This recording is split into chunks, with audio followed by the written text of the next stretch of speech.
All right, so we're on Bava Metzia Kuf Ches in the whole sugya of Dina de Bar Metzra, and basically the whole Dina de Bar Metzra is built on Vasisa Hayashar Vahatov. Okay, and as such, this is a perfect place for us to learn how to balance the conflicting forces at work when we demand Vasisa Hayashar Vahatov. Okay, and we've already seen then. Okay, Ephraim's getting on now. Ephraim, we're on Kuf Ches Amud Aleph, Kuf Ches Amud Beis at the bottom. Ephraim, the sugya of Dina de Bar Metzra. We've done this. We did this together. But we're in the sugya of Dina de Bar Metzra, which is the paradigm for legislated Asisa Ayashar V'Hatov, because we legislate the Dina de Bar Metzra. It's legislated. However, there are a lot of parameters and a lot of limitations. Okay, and therefore, let's start at the top of Kuf Ches Amud Aleph, Kuf Ches Amud Beis. I'm sorry. Because even though the adjacent neighbor has the right to the field, but matana less ba mishum dina de bar metzra. In other words, Reuven has his field, and Shimon has an adjacent field. So we decided that if Shimon sells the field to Levi, Reuven can remove Levi, because we say to Levi, what difference does it make to you whether you have your field here or you take your money and go buy a field somewhere else? For an agricultural field, it doesn't matter. And therefore, Reuven, when he sold it to, when Shimon sold it to Levi, he really shouldn't have sold it to Levi. He should have sold it to Reuven, or at least he should have gotten, or Levi before he bought it should have gotten permission. And remember, that's what we said, is that Levi is supposed to get permission from Reuven, but he's got to get that permission in writing, because Reuven has the right to say, I wanted you to buy it to establish fair market price. Hopefully you remember all of that. Okay, but we said that a matana, if Shimon gave it to Levi b'matana, so then Reuven can't come along and give Levi the money for the value of the field and get him to move, because Levi has no interest in money. Levi wants the field, and he was given it as a present. And therefore you can't say to Levi, take your money and go buy a field somewhere else. That wasn't how Levi got involved here. And therefore, there's no Dina de Bar Metzra. So you see that this Dina de Bar Metzra has a lot of parameters. And the first thing is that on the one hand, we want to protect the adjacency. We want to protect Reuven, but we're not going to protect Reuven at the expense of the recipient, of Levi. Okay, and we'll see in a few minutes that we're also not going to protect Reuven at the expense of Shimon, the seller. So Matana Lesba Mishum Dina de Bar Metzra. Let's start from the top of the page. But Amar Ameimer ikasav la'achrayis isba mishum dina de bar metzra. Okay, that if in the matana, Shimon wrote to Levi, I'm giving you this field as a matana, but if somebody takes it away from you because of a debt, because of a creditor, I will replace it with a different field. So says Rashi, that's not that's clearly not a matana. Says Rashi, the last wide line before it gets wide. Ikasav lo achrayus lesba dina de bar metzra devadai mecheru she'ein kosvin achrayus al hamatana. It's very clear that Shimon and Levi are pulling shtick, okay, and that really Levi wants to buy the field, but he doesn't want Reuven to be able to get rid of him. So therefore, he tells Shimon, "You write me a shtar matana, and I'll give you money. But of course, I'm not going to give you money unless you guarantee that if the field gets taken away, you're going to replace it." So that was clearly not a matana. That was clearly a mecher, and therefore Reuven can activate Dina de Bar Metzra to get Levi off the field. Okay, next.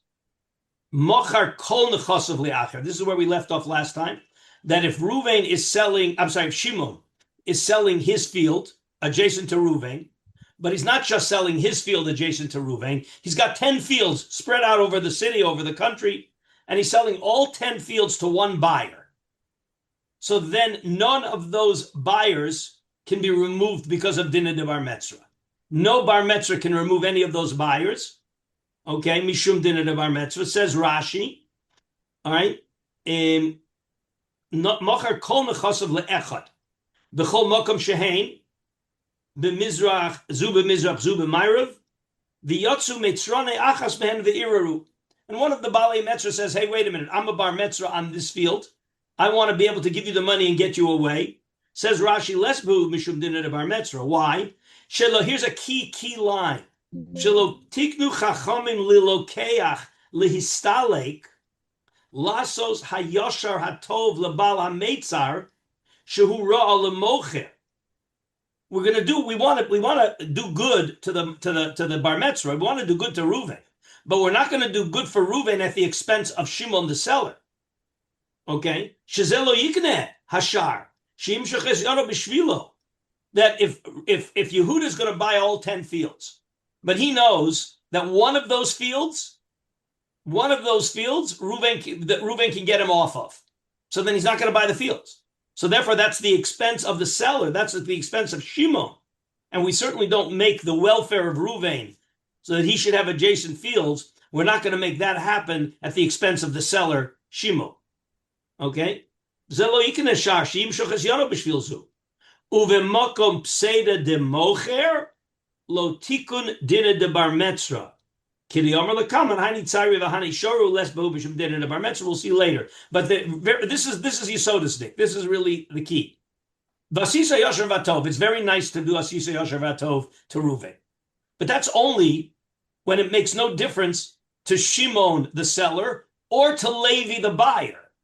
But if it's going to be at the disadvantage of Levi the buyer, or at the disadvantage of Shimon the seller, so then we can't activate Dinah Bar Metzvah for the benefit of Reuven. And this is going to be an important yesod in Vasisa Yosher Vatov. You can't just throw it out wholesale, because Vasisa Yosher Vatov can't be at somebody else's expense. We're going to come. Did we see an Did we see an example? Forgive me if you even just said it, but of if it would hurt the buyer, then we don't apply Vasita Hayashav Atov? Well, let's not call him the buyer. Let's call him the recipient. Fine. Okay. Great.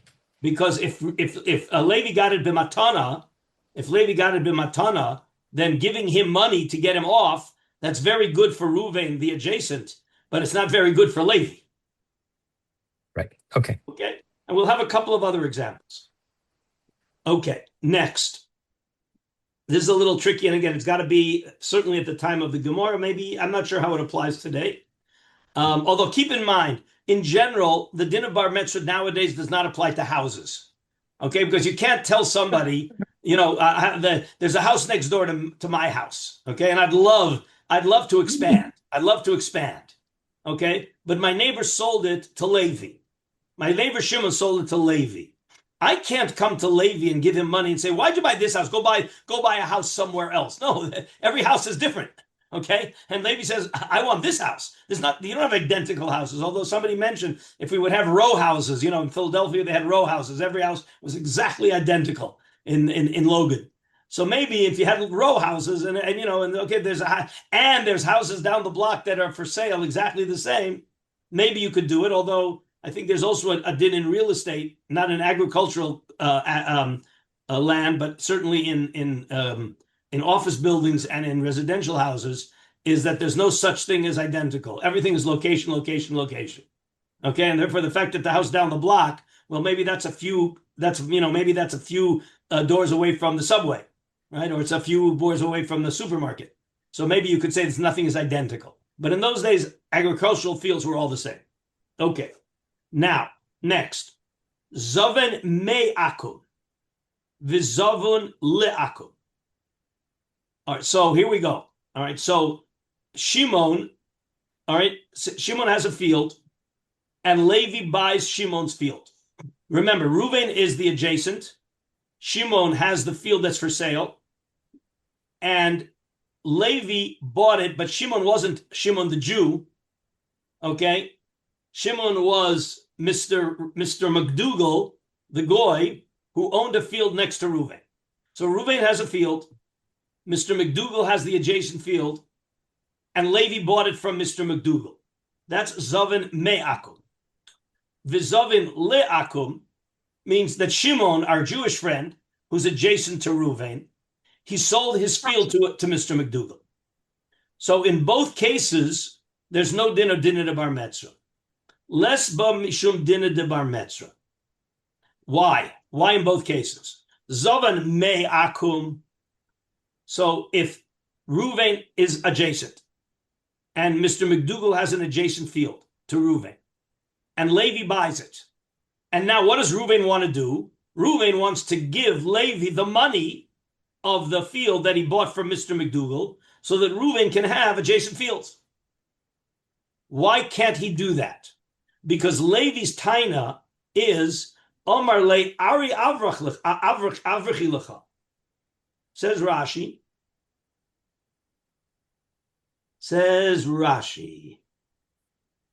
Aryeh Avrachi Lecha. Ein lecha yasher v'tov mizeh. I did you a favor. Again, in those days, having a neighbor of a non-Jew was not such a good thing. Very dangerous. Okay? And therefore, Levi can say, what? You're saying I have to give you over that field b'sum yasher v'tov to make it good for you. I already did good for you. What did I do good for you? I got rid of your non-Jewish neighbor who is dangerous. And therefore, you can't get me off the field. That is Zavan Me'aku. So if Levi bought from the Mr. McDougall who was adjacent to Reuven, Reuven cannot get Levi off that field. What about Zavan Le'aku? Meaning that what Shimon the Jew sold it to a non-Jew, he sold the adjacent field to Mr. McDougall. Zavan Le'aku. Akum vare lav bar sisa yasher v'atovu. Reuven can't go to the non-Jewish buyer, Mr. McDougall, who bought it from Shimon, and say, hey, Mr. McDougall, you really have to do Yasisa Yasher V'Hatov. Take my money and go buy a field somewhere else. The goy is not Chayv Yasisa Yasher V'Hatov. Also a very important idea. The Yasisa Yasher V'Hatov is a chiyuv on the Jew. It's not a chiyuv on the goy. And therefore we cannot enforce the idea of Reuven giving the goy money to get him off the field. Excuse me, Rabbi, what would be our Havamina Bichlal? That there's a Yasisa Yasher V'Hatov of a goy? What would we think that? Says Rashi, Daniel Rashi. Let's see Rashi. Okay, if there's a Rashi, you know something's wrong. Something was bothering Rashi. Rashi doesn't talk when there's nothing bothering it. Okay. It's always good when the problem Rashi solves is the problem you had. Then that's always beautiful. Okay, which Rashi is this? Alkum Lavbar Asisa V'Yasher V'Tov. Let's find this. Ooh. It's the Rashi after Arya Avrachi. Oh, right, I see right there. High off, right? Yeah. Akum labar sisei yasher v'tov ve'ein lonu lomar al dina de bar metzra ve'asisa hayasher v'tov el lokeach shamocher lo omer lo ma asiti lecha im ertza lo im karena lecha v'tehei biyadi aval lokeach nomar mishoch yadcha v'yikachena zeh. You following this or not? A little tricky. No, I'm not. Okay. So again, he starts like this. The dinner de bar metzra asisa yasher v'hatov, we say it to a lokeach, meaning we say it to a Levi who bought Shimon's field. The buyer. Shahamocher omer lo ma asiti lecha. When Shimon is, remember, what did Shimon do? Shimon sold it to the goy. So Shimon says, because at the end of the day, if we understand the whole dinner de bar metzra, part of dinner de bar metzra requires the neighbor to consult the neighbor. Requires Shimon to consult with Reuven before he sells. That's at the end of the day. That's really what dinner de bar metzra says. In other words, we say to Shimon, who sold it to Levi. Let's go back to the regular dinner bar metzra. One of the things we say to Shimon, why'd you sell it to Levi? Why didn't you offer it first to Reuven? Why didn't you offer it to Reuven? So when he sold it to the non-Jew, he could say, we say like this, Ein lanu lomar al dinner de bar metzra ve'asisa yasher v'tov ella lilokeach. Meaning, we don't talk to the seller, we talk to the buyer. Asisa yasher v'tov is a din on the buyer. Okay, so we go to Levi and say, right? Hamocher, ela lilokeach. Shehamocher omer lo, meaning if you go to the seller, you can never force the seller to sell to you. Here's the point. Reuven can never force Shimon to sell to him. Why can Reuven never force Shimon to sell to him? Because Shimon could say, by selling it to Levi, Shimon, didn't do anything bad to you. You know why I didn't do anything bad to you? Because right now, do you have adjacency? Shimon says to Reuven, before I sold it to Levi, did you have adjacency? You're my neighbor. No. So did Reuven have two adjacent fields? No. Before Shimon sold it to Levi, wait, let's remember. When Shimon sells it to Levi, Reuven goes to Levi and says, hey, take your money, go buy a field somewhere else so that I can have two adjacent fields. No, so that means Haraya, he doesn't. No, wait. So, but before Shimon sold it, can Reuven force Shimon to sell it to him? Again, you got to understand how the dynamic here of Asisa Yasher V'Hatov. After Levi bought the field, Reuven can now go to Levi and demand Asisa Yasher V'Hatov from Levi. Because we say to Levi, what difference does it make to you whether you have a field here or you have a field there? Unless Levi has another field there too. And it makes a big difference to me that I should have two adjacent fields. So therefore, after Levi bought it, we can ask Levi to take money and go somewhere else. But before Shimon sold it, can Reuven go to Shimon when he knows Shimon is going to sell it?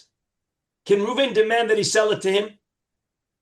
Can Reuven activate Vasisa Yasher V'Hatov, say, Shimon, Vasisa Yasher V'Hatov to sell it to me? Shimon has a simple defense. Sell it yet. What's Shimon's defense? That's what Rashi said. What's Shimon's defense to not sell it to Reuven? Reuven wants to activate Vasisa Yasher V'Hatov to Shimon. Sell it yet. He says, selling the field, sell it to me. Don't sell it to Levi, sell it to me. He says, I want to keep it. Who says I'm going to sell it? Exactly. That's Shimon's defense. Shimon cannot be forced to sell to Reuven because he'll say, I'm not selling. I'm not selling. But after he sold it to Levi, so the idea of the Vasisa Yasher V'Hatov is only on the buyer, not on the seller. Mm-hmm. And say to the seller that if you're selling already, I understand you don't have to sell, but if you're selling already, sell it to me. Yeah. Come to me first. I don't want to sell to you. That sounds like you're a bum. That sounds like that's not a Sita Tov. That's not. Just a minute. Just a minute. No, wait. Just you're going to sell anyway. Why you can't? I hear what you're saying. For how much? Whatever Levi's going to give, I'll give the same amount. David, listen. Wait, we're going to get to all of this. You have no in to force me not to be a bum. You have to ask. There has to be something positive. We go to the cell to Levi, and we say to Levi, to you it doesn't make any difference. I can force Levi, or I can ask Levi. No, you can force Levi. That's Vasisa. That's Dinah de Bar Metzra. That's exactly Dinah de Bar Metzra. That's post facto. Follow. Try to understand.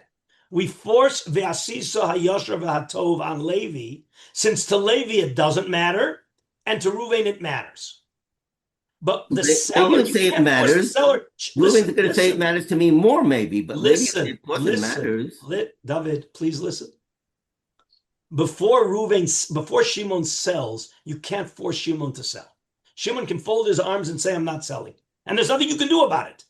But once Levi bought it, now I can go. That's the din of Bar Metzra. I can go to Levi and say, wait a minute, what did you have yesterday? You had $10,000 and no field, correct? And now you bought a field. Here's $10,000, and you can buy an identical field down the block. But identical? I like the field. Maybe again, there you go. I explained to you that in agricultural fields, there's a concept of identical, and that's exactly why we don't apply Vasisa Yosh. That's why we don't apply Dinah de Bar Mitzvah to apartments and houses. Okay? So again, you're missing the point. The point is that there's no way the mocher can activate Asisa Yasher V'Hatov to the seller because the seller doesn't have to sell. But after Levi bought, we can say to Levi, what did you have yesterday? $10,000 and you're looking for a field? Here's $10,000 and look for a field. Because to you it doesn't matter. And to me it does. Again, you want to argue, you can argue. If you turn the page back, there were Amoraim who said, less Dinah de Bar Metzra. No such thing. No such thing. But there are Amoraim that say Dinah de Bar Metzra. Now what we're doing is we're limiting it. So therefore, a Jew can't go to a Goy who bought the field and say, hey, Mr. Goy, I want you to behave Vasisa Yasher V'Hatov. That's the point. The Chiddush here is, you're asking what was the Chiddush? The Chiddush was that the dinner of Bar Metzra is only on a buyer, not on a seller. And a buyer, if the buyer's a goy, you can't talk to him about a sisa yasher vatov.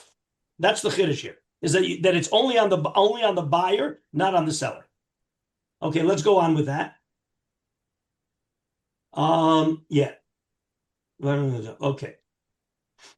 Vare la bar sisa vatov. Shamuti. What shamuti vare mishamtinale. Ad mekabel ale kol onse de asile. So what happened? Okay. So Shimon, who has the field adjacent to Ruvain, sold it to the goy.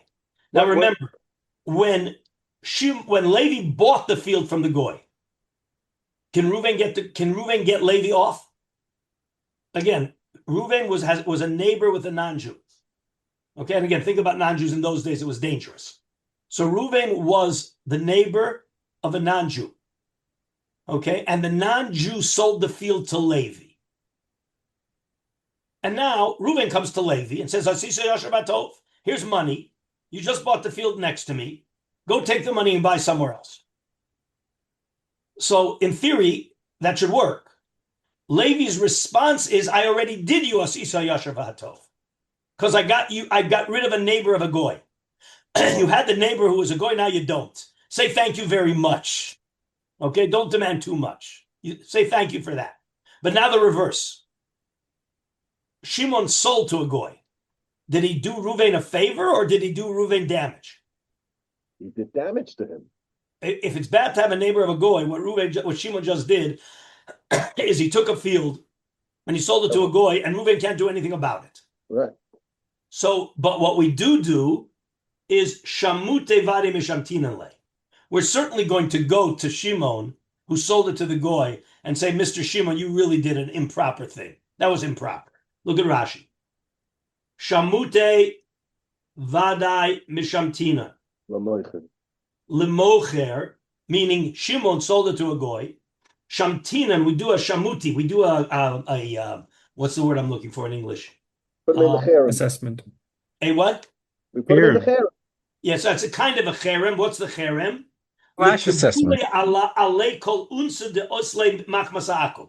What we make Shimon do is take responsibility for any damage that accrues to Ruvain because he has a goyish neighbor. Oh, wow. Uh-huh. Okay? Because he shouldn't have done that. Wow. Shamute vare mishamtinale.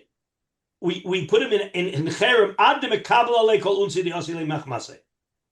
Meaning, basically, what we're saying is we pressure. Remember, when Shimon sold to a goy, in theory, what is Shimon's responsibility directly? Shimon sold his field to a goy. What's Shimon's role after he sold the field to a goy? Nothing. Nothing. He's out of there. Right. Have a good day. Right. But it says the Beit Din goes to Shimon, and they put him in cherem unless he's ready to accept responsibility for what the goy does. What he does, or even make What he will do in the future. Not that the value of the Jewish property just went down. No, that's not. That you can't hold Shimon. You can't hold Shimon responsible for that. How long does this shamute last? As long as the goy owns it, Shimon is responsible for damage that the goy causes to Reuven. And if the goy sells to another goy, can keeps on going? That's a good question. Perpetual? That's a good question. I don't look in the Shulchan Aruch for that. Probably. Again, what's the point? The point is we're viewing Shimon as having done something inappropriate. Right. Again, you got to get into the culture of what it was like then in those days. Okay. What if? I don't want to get too political, but you can imagine. I think you can imagine. Somebody sells their house to a drug dealer next door. Okay. Just imagine this like in Lakewood or in whatever, Staten Island. Brian, what did you want to say? Yeah. So what if a Jew buys the land from a goy? So the goy is the seller, the Jew is the buyer, Right. and the neighbor says to the Jew who bought it from the goy, "I'll buy the land. You go somewhere else." Right. So that's what we just had. That go back. That was Zovan me akum. Yeah. V'zavon le'akum, leslav mishum dina de bar metzra. You just described the first case. Zavan me akum. Right. So why? Says the Gemara, why isn't there dina de bar metzra when you bought from an akum? Why isn't there? because Levi says to Ruvain, what is Ruvain coming? Ruvain's coming to say, Asisa Yasher Vatov, you got to do me a favor. Do me a favor. You got to do me a favor. It doesn't matter to you. Omar Le Ari Avrachlach. I already did you a favor. I did you a big enough favor by getting rid of the goy. Yeah. And therefore, I'm not mechuyev to do you a bigger favor. Yeah, but that's okay. I mean, it doesn't seem. Wait, just a minute. You're coming from the wrong. You're coming from the wrong place, Ephraim. You're coming from the wrong place. Okay. Ephraim comes from the place that Asisa Hayosher Hatov is simply an unending requirement to be a Yosher V'Tov Jew. Unending. It never stops. Okay? Right. We're dealing here with a person who doesn't want to do it. He doesn't want to do it. And the question is, does he have to do it? You've got to get into that head that every time we activate Asisa Yosher V'Hatov, we're activating it on somebody who doesn't want to do it. And we're forcing him to do something that he really doesn't have a direct chiyuv to do, except Asisa Yosher V'Hatov. So once he can show you that I already did Yosher V'Tov, on some level, you can't demand too much. That's basically what it says here in the Gemara. I hear what you want to say. That's the Chiddush of the Gemara. That's exactly the Chiddush of the Gemara. Okay. Again, the default was exactly like you said it, Fry. Well, if you would have bought it from a Jew, I could get rid of you. Why can't I get rid of you now? The only way I can get rid of you is by activating Asisa Yosher V'Hatov. You already did Asisa Yosher V'Hatov. That's what it says in the Gemara. Okay. Okay? Okay, next. Okay. Mashkanta. Lesba mishum dina de bar metzra. What does that mean? Mashkanta, says Rashi. What's a mashkanta? Imachra lemi shemimushkenet lo. In other words, here's the story. So Ruvain is Ruvain. Shimon has a field next to Ruvain. And he takes a loan from Levi. And he puts the land, Shimon can put the land that he has next to Ruvain as collateral for the loan. So mashko, collateral for the loan. Okay, everybody got the picture. And then when the loan becomes due, instead of paying off the loan, he sells the land to Levi. Is there a din of bar metzra now? Can Ruvain now go to Levi and give him the money and get him off the field? So it says here, no. Again, mashkanta imachra lemisha mumushkenet lo les behu mishum dina de bar metzra. Rashi, shezeh Levi, who took a lien on the land, shachen metzron mikulon shekulo shchuna biyado. Remember, what's a bar metzra? A bar metzra is a neighbor. Well, Ruvain is a neighbor by adjacency. Guess what? Levi is the biggest neighbor possible because he's got a foothold in the land already. So, of course, if Shimon's coming to sell, Levi for sure has first refusal rights to buy the land that he's already, so to speak, sitting in as a mashkon, and that's a stronger demand that Levi has on Shimon than Ruvain as the adjacency has. So, therefore, if Levi has it as a collateral, and Shimon sells to him, Ruvain cannot get rid of him. Okay? Because he's also a neighbor.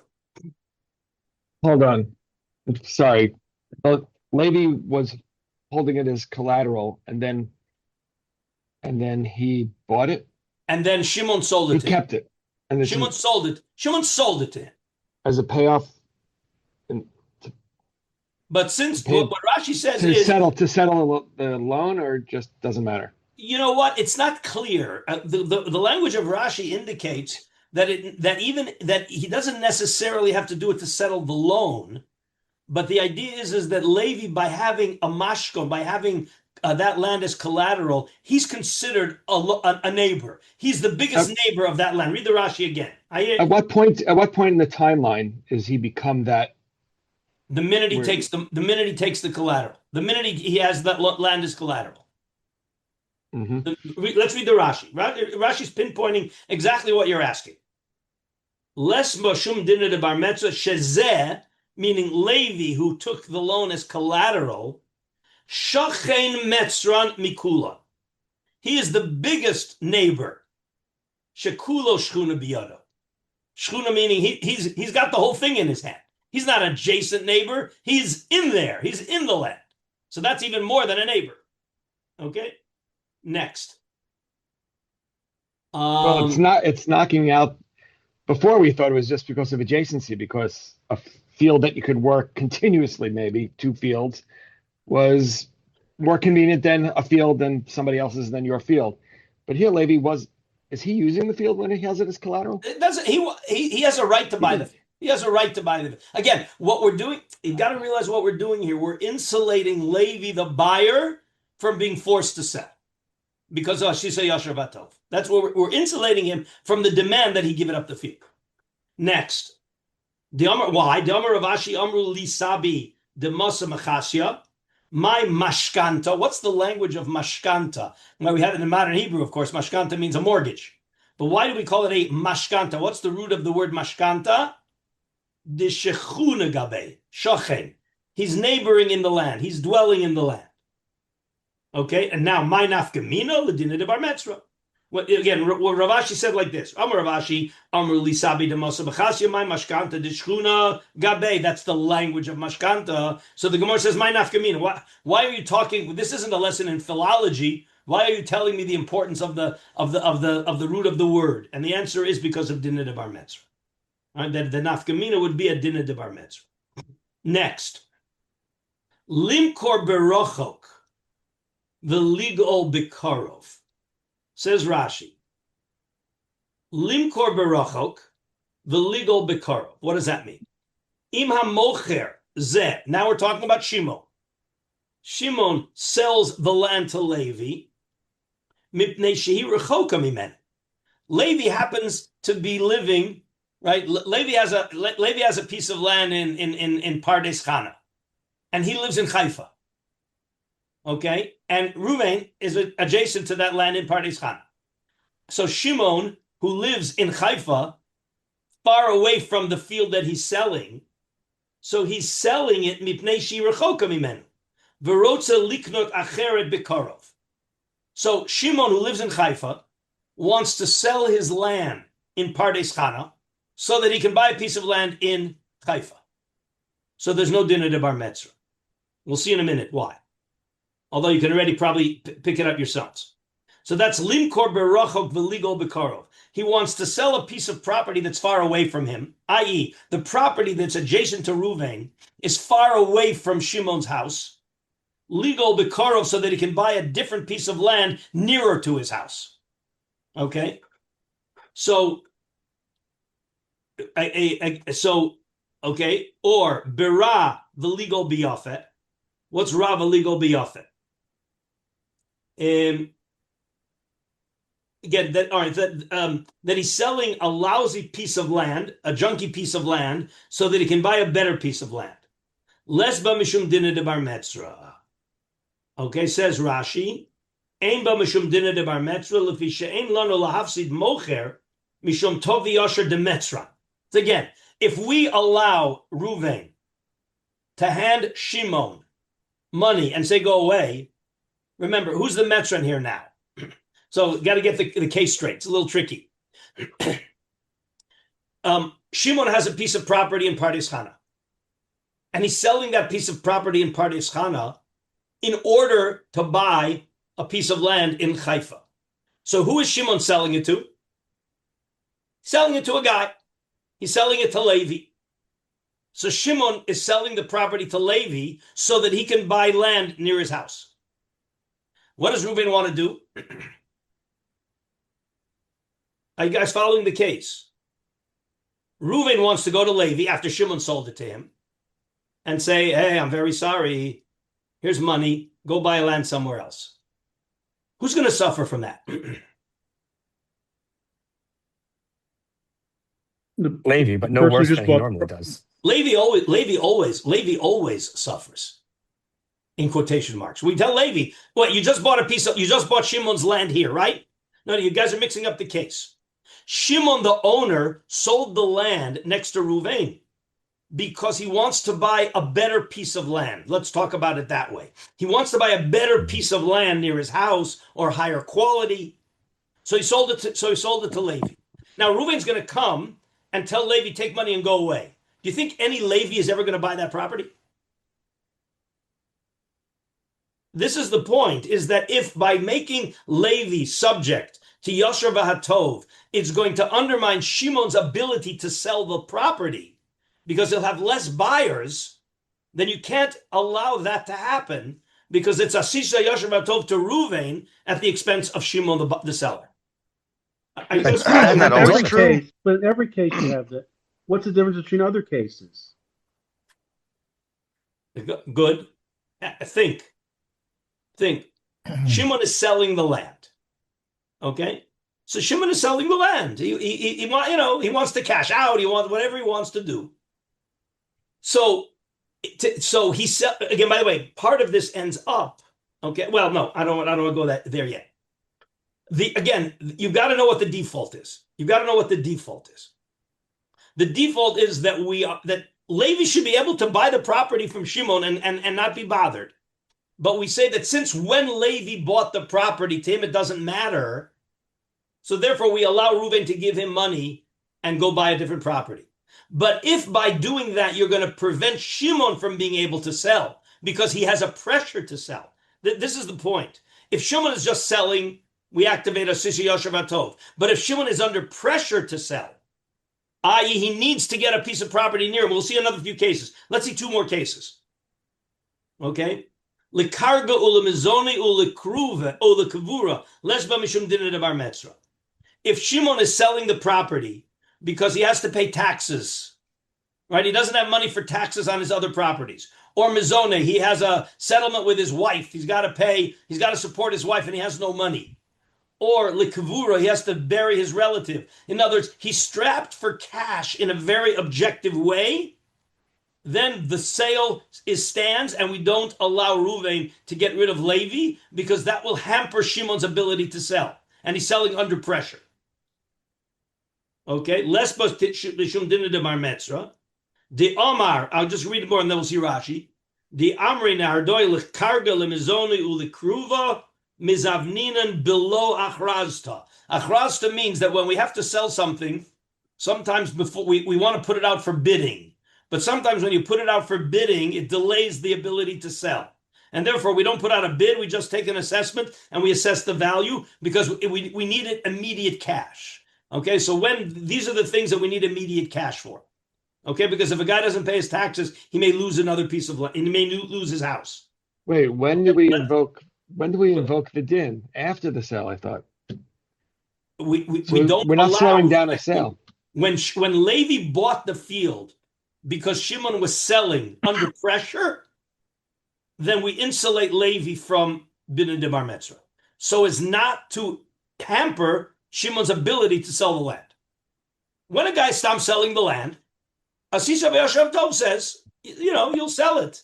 But here Shimon needs the cash now.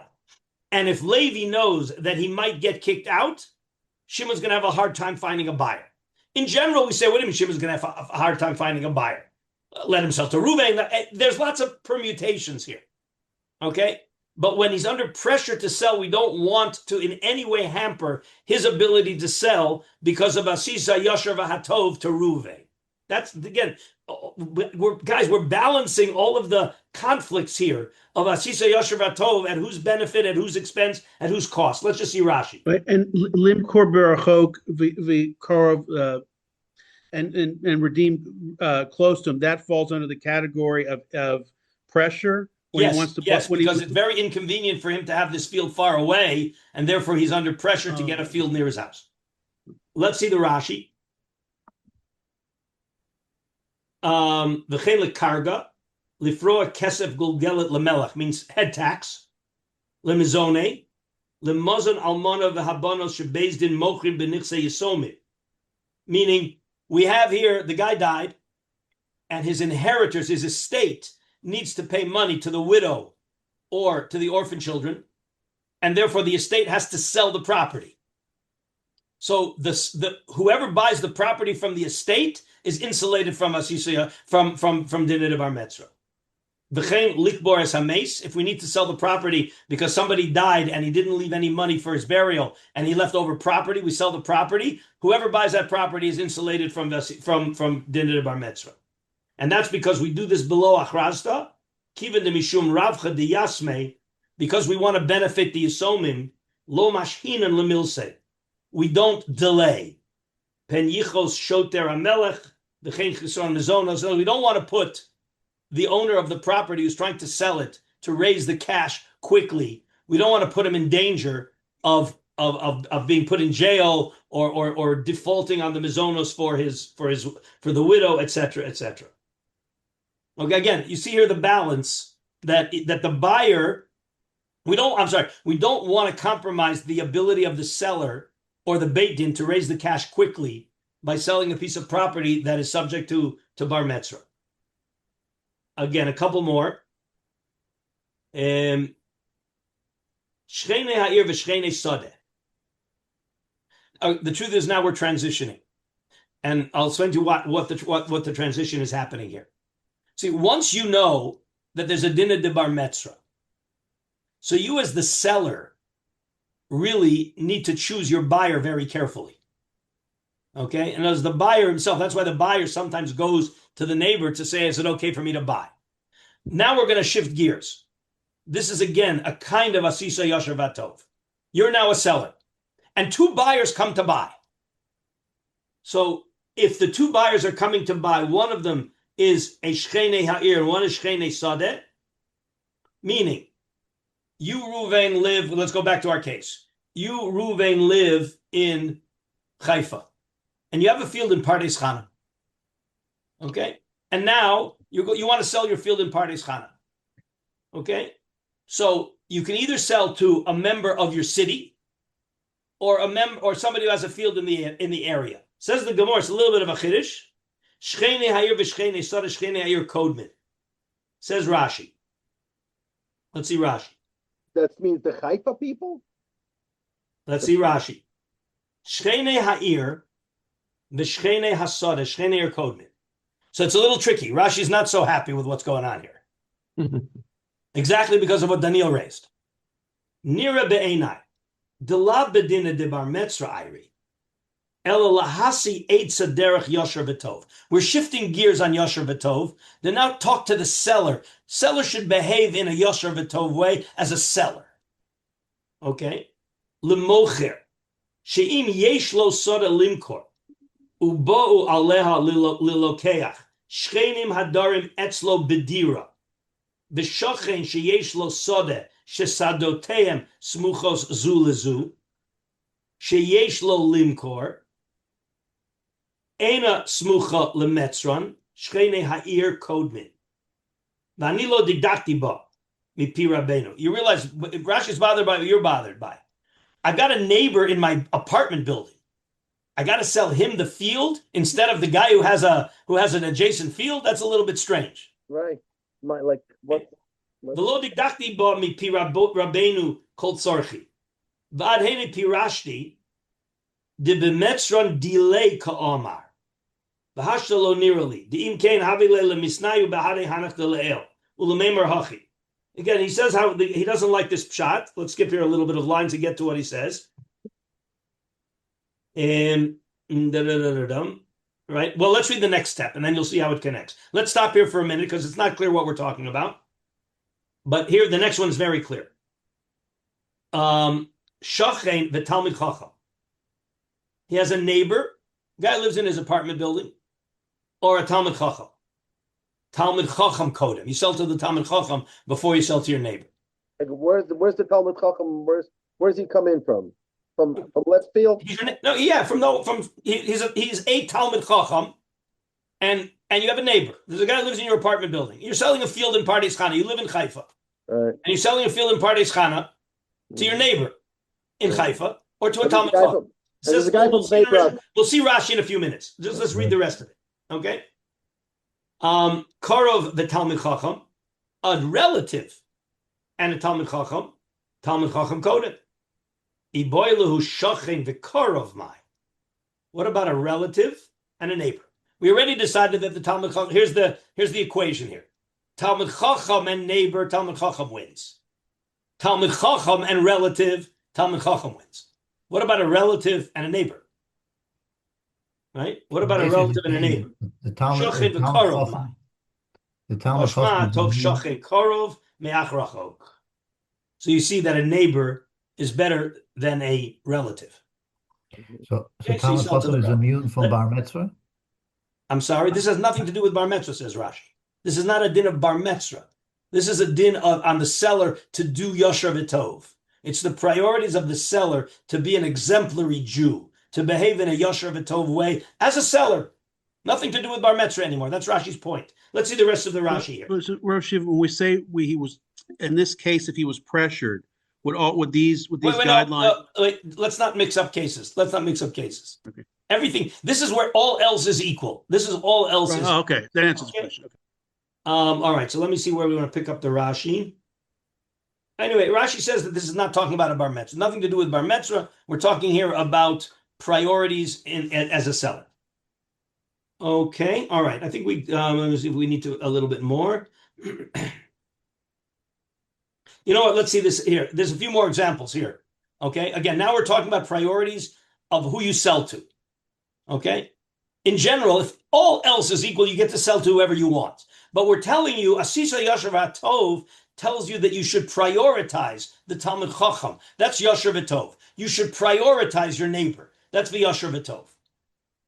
Now, what about this? Here's the case. Hani zuzi tavi v'hani zuzi tekule. Lesbe mishum dina de bar metzra. Oh, I'm sorry. We're going back now to bar metzra. Okay. Says Rashi. What's the scenario? Zuze tavi zuzi tekuli. Everybody see where the Rashi is. It's further down. Metzran shebola orer al hamekach. See, now we're getting into the practical aspects of it. Ruvain's field is for sale, and Shimon is coming to buy it. And Ruvain is there, and I'm sorry. Again, Ruvain is Shimon. I got it backwards. Ruvain has his field. Shimon is the neighbor. Shimon puts his field out for sale. Levi comes to buy it. Ruvain hears what's going on, and he says, "I want to buy it." Freeze frame. What do you think has to happen? Again, Shimon's selling the field. Levi comes to buy, and Ruvain says, "I want to buy it." So now we've got Shimon's confronted with Levi and Ruvain. Is there a priority who he has to sell to? To his neighbor. But the neighbor doesn't have that right until it gets sold. So Say that makes again? Levi the first. What'd you say? There's no bar mitzvah din until the land gets sold. So that makes That's the Levi chiddush here. first. That's why we transition now from the din of real bar mitzvah to priorities in sale. Since since Shimon is going to sell, and he could sell to Levi, who's coming from far away, or sell to Ruvain, who's the bar mitzvah, you all understand that Asisa v'hayosher v'hatov tells Shimon to sell to Ruvain. Yeah. Right. It's obvious. Right. But what happens if there's an inequity between Ruvain's offer and Levi's offer? Okay, that's what we're going to be talking about. Is Shimon allowed to say, I'm selling to Levi, because obviously if Levi's offering more money, for sure that's okay. Okay, but what happens if Zuzi here, the scenario is, where am I? Look, I lost my place. Zuze tavi v'hani zuze tekule. Like higher quality money or lower quality money. It's more common there. Less b'mishum dinah de bar mitzvah. I would say, like maybe in Israel, somebody comes with shkalim. Okay, one of them wants to give shkalim, and one of them wants to give a euro. What about cash versus in a Israel, mortgage guarantee versus cash? Oh, that's or he doesn't have either one. That's coming later. Right now, we're talking about two kinds of cash, but one of them is a more negotiable cash. Okay. So clearly, the guy with the better money, so to speak, gets preference, and you're not mechuyev to compromise. Okay. What about hani tzaire v'hani shari? Says Rashi. What does that mean? Where's my Rashi? Hani tzaire v'hani shari. Lokeach umetzran. Shesholchu ma'osehem shel metzra shesholchu ma'osehem. So everybody sends money to the seller. Levi sends money and Reuven sends money. However, shel metzran srurin v'chatumin v'zeh yore lahatiron shelo yomar yoter hayu v'shel lo keach mutarin. The metzran, Reuven, said, who sent the sealed money? I think Reuven sent the sealed money, right? Right, the metzran sent it sealed. Yeah, so Reuven sends money in a sealed package, and Shimon and Levi sends the money in an open envelope. Which one do you think the buyer would prefer? You guys are businessmen. I don't understand. The open envelope means that it's for sure there, or does it mean count that he knows that, the amount? That Shimon can count it, and or does it mean other people can see how much it is? Reuven sent money in a sealed envelope, sealed that there's $10,000 there. Well, you can't open the envelope to count it. You could. Does that Sounds like mean that Price you're is Right. accepting his offer? No. If there's What's not the difference? $10,000, you're not going to take it. But I prefer not have to break a seal and then have an argument whether there was $10,000 in there or not. That's what it says. Look inside. There's the mortgage and so on. We're getting to the mortgage. Okay. Hani tsairi v'hani shoru. Lokechu metzran. Shesholchu ma'osehem. Shel metzran tzrurin v'chatumim. They're packaged. V'zeh yorei lahatiron. I don't want to open the package because there's going to be an argument afterwards. Shelo yomar yoter hayu v'shelo keach mutari. Okay, so he prefers the money that's open. Lesba mishum dina de bar metzra de pseida de mocher hu de omer lezuze tzrichna. He's giving another point. When you have the money available, it's in the. He can right away take out a $1,000 bill and hand it to whoever he owes, as opposed to you have to open it and start counting it. Again, these are examples that existed in those days. The point is that two people are coming to buy, and there's any advantage that one has where the seller would prefer the deal of one over the other. You can give the nod to the one who's doing the better deal, even though the bar metzra is also there. But there has to be some reason why you're preferring the Levi over Reuven.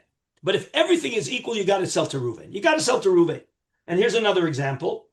Here it gets a little more tricky. Okay. Amar Ezel ve'atrach ve'aisi zuze. The bar metzra says, I'll raise the cash. Levi comes with cash. And Reuven says, I want to buy it, and I'll raise the cash. Lo natrin le. All right? We don't wait. Again, etrach ve'aizil means I'm going to work very hard in the next week. I'm going to work hard to get the cash. And Levi's standing there with cash. He doesn't have to sell to Reuven. Remember, the default is that if all else is equal, he has to sell to Reuven, because Reuven's the bar metzra. That's the asisa yashar batov on the seller to sell to the bar metzra. But if there's some disadvantage, he doesn't have to. But what about if he says Ezel Isi Zuze? He's not going to raise the cash. Levi is there with cash. And Reuven says, I'll go home to get my cash. Do we allow Reuven to do that, or we say, very sorry, he's there with cash, you're going to have to go home? That's a delay. So says the Gemara, now wait a minute. Chazinan, we got to see whether Reuven is stalling or he's the kind of a guy that has the cash available. Igaver de Amidu, if he's wealthy, de Azulumaisi Zuzi, he's very wealthy. He knows. He goes to the bank, goes to his ATM, and pulls out the cash. So then we wait. We let him go to the ATM to pull out the cash. The Elo. But if he's not known as a wealthy person, lo natrin and le. We don't wait. In other words, if there's a delay, you certainly don't have to wait. But if the delay is something that it's just a minor delay and he's not stalling, then you have to wait. Okay? Now, who talked about a mortgage? Me. Give me the example. Somebody has a document that he's already secured the right to get a loan, like a mortgage guarantee or pre-approval. Sorry, real estate guys. pre-approval versus someone who then has to come up with a financial plan to get the mortgage after what do you he's think? agreed to buy it. Well, What the do you one who think? has it is a preferred buyer. Yeah, I thought you were going to ask a different question. One guy comes with cash, and the other guy Yeah. comes with a mortgage approval. Same. I like that one. Yeah. Which one would you? Who Somebody and comes bar with a mitzvah, personal again, check and somebody comes with a cashier's check. and the other guy comes with what? A cashier's check. Versus Like it's a personal check. Oh, so that's exactly that goes back to the first case. That's That's the a different case type of money. Zuzi Tavi and Zuzi Tekule. One guy says, I'm going to get the money and has a lousy credit rating. That's the rich guy and the poor Again, guy. see the point here. All of this, the point is that in all else being equal, the bar mitzvah you always have to sell to the bar mitzvah, and that's a sisa yasher vatov in the sale. But if the Levi has some advantage over the bar mitzvah, the bar mitzvah can say, "Well, I'm a bar mitzvah, so you have to give me a discount. You have to, give me some leeway." The seller's not mechuyev to give the bar mitzvah leeway. It's only when all else is equal. Okay. All right. We basically finished the sugi of bar mitzvah. I'll tell you what I want to do next. Okay. I mean, I didn't realize it was going to take quite so long. So my time for the next Gemara is this was Bava Metzia. The next Gemara is going to be where is it here? Is Bava Kama Tzadik Tes Amud Beis Kuf Amud Aleph. I'll explain to you what it is. The sugya on Tzadik Tes Amud Beis Kuf Amud Aleph is the responsibility of a professional when he makes a mistake. Is he liable for the mistake or not? The reason we're going to have that is because we're going to see that even when he's not liable, maybe Yasisa V'Yashar HaTov says you should pay up anyway. That's why we want to see Tzadik Tes Amud Beis Kuf Amud Aleph, and it's also going to bring in the pasuk again of the pasuk that we know about V'hodata Levanecha. Okay, Lahem Zeb Zebesachai. Okay, so have your Bava Kama. We're going to go to Bava Kama Tzadik Tes Amud Beis, and then we're going to go back to Bava Mitz, and then we're going to see. And then we're going to see some perushim on the source sheet. Remember, I sent you the source sheet. So you're going to see some sources on Bava Kama, Tzadik Tes Kuf Amud Aleph, and then we're going to go to back to Bava Metzia Daf Lamed. So have Bava Kama, Bava Metzia, and the source sheets. Wait, one more thing. Wednesday there's no Chabura. Wednesday's Hanukkah. I have conflicting responsibilities because of Hanukkah, and Bezrat Hashem next Sunday we will be able to have a Chabura. But Wednesday no Chabura. Daniel has a question. Yeah.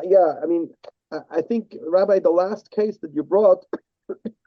Sorry, is the real, it's like the clinch, in a sense, like you got this guy who is the bar mitzvah, but he's got to like work on it and getting the money together, whereas the buyer, the third party, right, he's ready. And now I, the seller, basically what the Gemara told us here, I don't have to do Vasisa Atove Ashar, which somehow, like, I'm sure Philip would agree with me, right? That sounds really not right in a sense. No. You're not. Again, we go back to the basic principle. You are not mechuyev at your expense to do asisa yasher v'atov, because you can't do yasher v'atov to him when it's bad for you. We're gonna. By the way, let's not draw any conclusions. There's a lot more coming. Although I want to say one other thing. I don't think you guys realize the last Gemara was talking about the seller being confronted with two buyers. Right. Basically, yeah. One guy has cash and one guy needs credit. Right. Okay. The bar mitzvah doesn't have an advantage just because he's a bar mitzvah, and therefore I, the seller, can sell to the person who's coming with the cashier's check, and I'm not mechuyev to take the personal check. But wait a minute. After I sold to Levi, because he had a cashier's check, can the bar mitzvah now go to Levi and get rid of him? That's a good question. Think. Why not? Why not? Of course you can. Yeah. I mean, So maybe Levi has things that says you're not a good buyer. No. Compared to who? What you just did is you rendered this whole Gemara irrelevant. Because if we're telling Shimon that you have to sell to the better buyer, and that's your responsibility. But if the result of that is that now the better buyer can get kicked out, so you haven't given the better buyer any advantage. All right. But who cares?